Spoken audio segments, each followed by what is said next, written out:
بسم الله الرحمن الرحيم. عما يتساءلون عن النبأ العظيم الذي هم فيه مختلفون. كلا سيعلمون ثم كلا سيعلمون.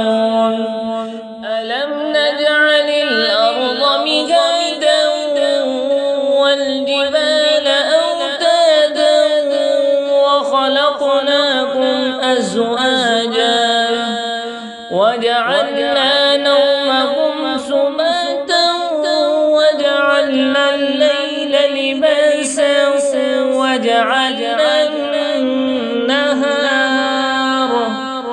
وجعلنا النهار معاشا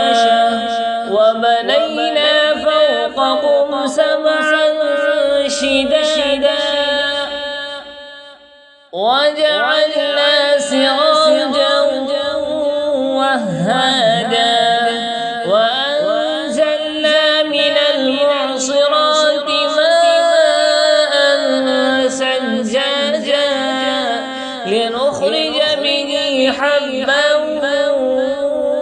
ونباتا وجنات ألفافا إن يوم الفصل كان ميقاتا يوم ينفخ في الصور فتأتون أفواجا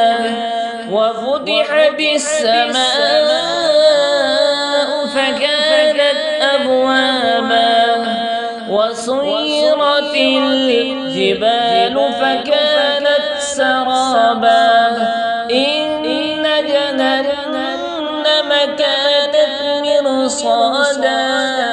للطاغين مآبا لابثين فيها أحقابا لا يذوقون فيها بردا ولا شرابا إلا حميما وغساقا جزاء وفاقا